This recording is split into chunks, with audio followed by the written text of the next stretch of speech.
नमस्कार विद्यार्थी मित्रांनो, आज आपण इयत्ता 8वी मराठी बालभारती यामधील पाठ क्रमांक 18 जलदिंडी या पाठाचा स्वाध्याय बघणार आहोत। बघूया पहिला प्रश्न।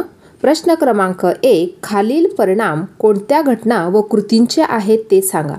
या ठिकाणी पहिला परिणाम दिला आहे, लेखकाच्या मुलाचा चेहरा करारी दिसू लागला।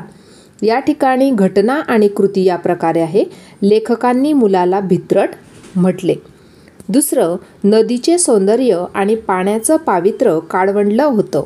या ठिकाणी घटना आणि कृती या प्रकारे आहे। पाण्यावर सर्व प्रकारची घाण पसरली होती आणि ती घाण कुजून पाण्यावर एक प्रकारची काळी साय पसरली होती।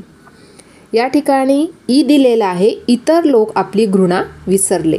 या ठिकाणी घटना आणि कृती या प्रकारे आहे।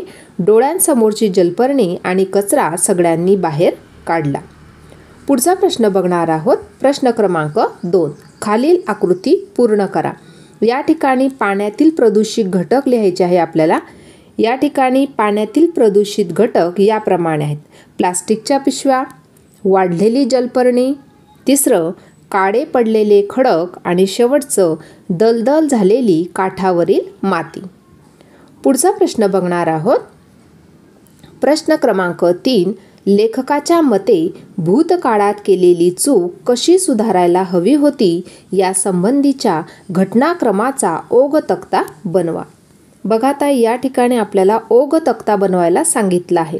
या ठिकाणी पहिला पॉइंट दिलेला आहे, नदी काठचा विशिष्ट रुंदीचा पट्टा वनराईसाठी राखणे।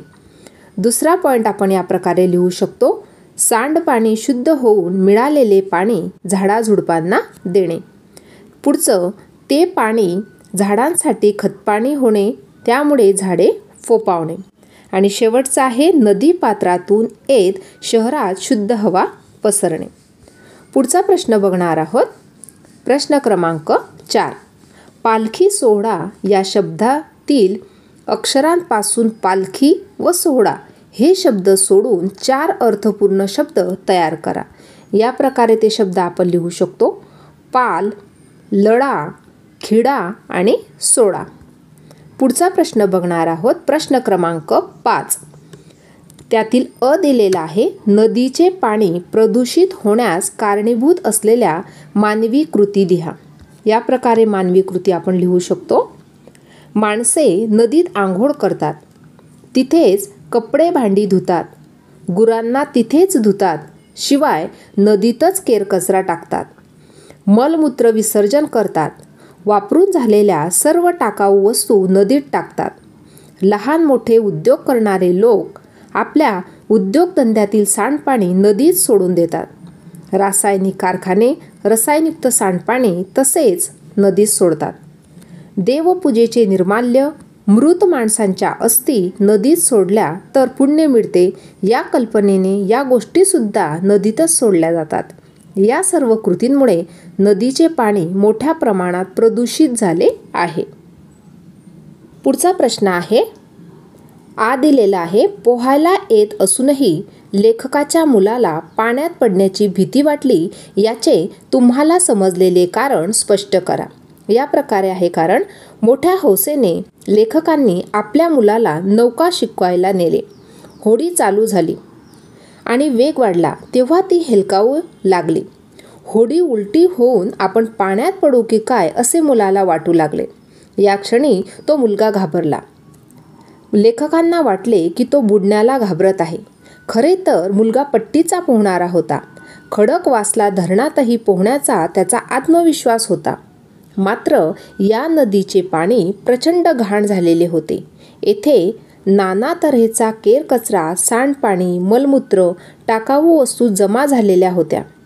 अशा पाण्यात कोणालाही उतरण्याची किळस आली असती, तीच त्या मुलाला वाटली। त्या घाण पाण्याचा त्याला स्पर्शसुद्धा नको होता, म्हणून तो पाण्यात पडायला घाबरत होता। पुढचा प्रश्न बघणार आहोत।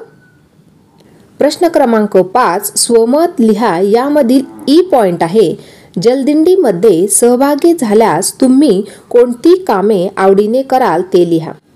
या प्रकारे, मी प्रथम पोहायला शिकेल, पाण्यात कोणतेही काम करणाऱ्याला पोहता यायलाच हवे, त्याचबरोबर बुडणाऱ्याला वाचवण्यासाठी कराव्या लागणाऱ्या युक्त्या मी शिकून घेईन.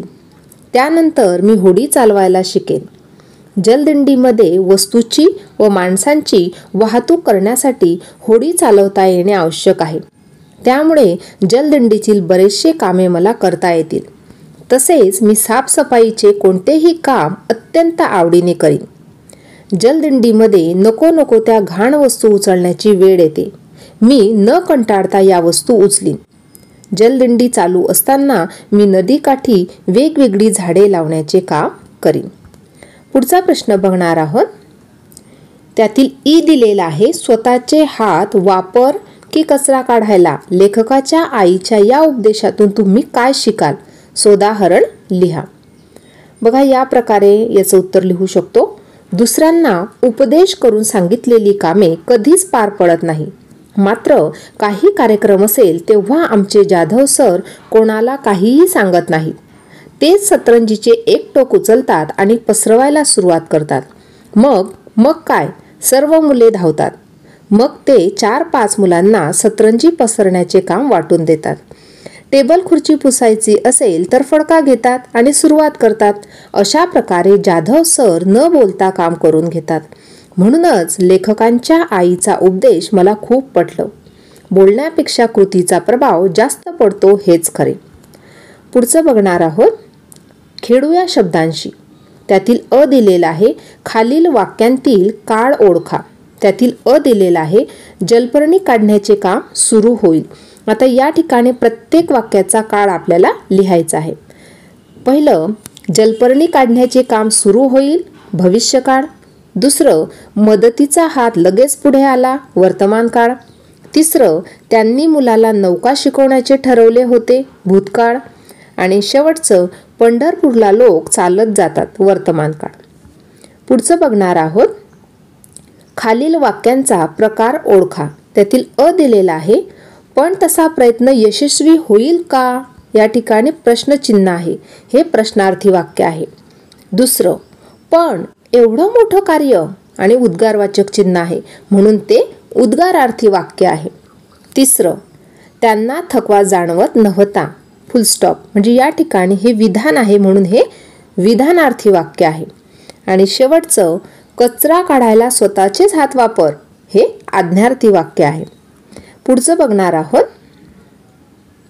खालील सामासिक शब्दांचा विग्रह करा. पहिलं दिलं आहे भाजीपाला. याचा विग्रह या प्रकारे, भाजी, पाला वगैरे. दुसरं, सुख दुःख. याचा विग्रह सुख आणि दुःख. तिसरं, स्त्री पुरुष. याचा विग्रह स्त्री आणि पुरुष. पुढचं, केर कचरा. याचा विग्रह केर, कचरा वगैरे. पुढचं बघणार आहोत. बहुव्रीही समास. बघा, आता या ठिकाणी खालील उदाहरणे अभ्यासा व त्यातील सामासिक शब्द शोधा. चंद्र तारे अनंत आकाशात उगवतात. शिक्षकांनी चौकोनाचे गुणधर्म शिकवले. लंबोदराला मोदक आवडतात. आणि दुष्काळात निर्धनाने कोणाकडे बघावे. बघा, आता या ठिकाणी अनंत हा जो शब्द आलेला आहे हा सामासिक शब्द आहे. त्याचा विग्रह कसा होणार? तर अनंत म्हणजेच काय? तर नाही अंत ज्याला तो. दुसरा, चौकोन. चौकोनचा विग्रह 4 कोण, 4 आहे कोण त्याला तो, म्हणजे 4 कोणांचा समूह. तिसरं, लंबोदर. याचा विग्रह लंब आहे उदर ज्याचे असा तो. पुढचं, निर्धन. याचा विग्रह निघून गेले आहे धन ज्याच्यापासून तो. अशा प्रकारे हे सामासिक शब्द आहेत आणि त्यांचा विग्रह या प्रकारे आहे.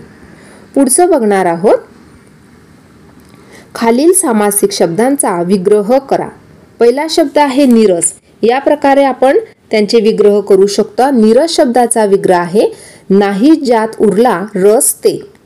दुसरं, दशमुख. याचा विग्रह 10 मुखे आहेत ज्याला असा तो. पुढचं, निर्बल. त्याचा विग्रह निघून गेले आहे बळ ज्यातून तो. पुढचं, मूषक वाहन. याचा विग्रह मूषक ज्याचे वाहन आहे असा तो. पुढचा प्रश्न बघणार आहोत. खालील सामासिक शब्दांचा हा विग्रह करून समासाचे नाव लिहा। आता या ठिकाणी बघा सामासिक शब्द दिलेले आहे, त्याचा विग्रह आणि समासाचे नाव लिहायचे आहे। पहिला शब्द आहे चहा पाणी, त्याचा विग्रह आपण या प्रकारे करू शकतो, चहा पाणी वगैरे। आणि समासाचे नाव आहे द्वंद्व। दुसरं क्षणोक्षणी, त्याचा विग्रह प्रत्येक क्षणाला आणि अव्ययीभाव समास। पुढचं त्रिभुवन म्हणजे 3 भुवनांचा समूह, समास कोणता तर तत्पुरुष। नंतर पुढचा सामासिक शब्द आहे गजानन, म्हणजे ज्याचे आनन किंवा तोंड गजासारखे आहे असा तो। आणि या ठिकाणी समास कोणता तर बहुव्रीही समास। अशा प्रकारे आज आपण जलदिंडी या पाठाचा स्वाध्याय पाहिला। आजचा व्हिडिओ कसा वाटला ते नक्की कमेंट करून कळवा आणि व्हिडिओला लाईक, शेअर आणि सबस्क्राईब करायला विसरू नका। धन्यवाद।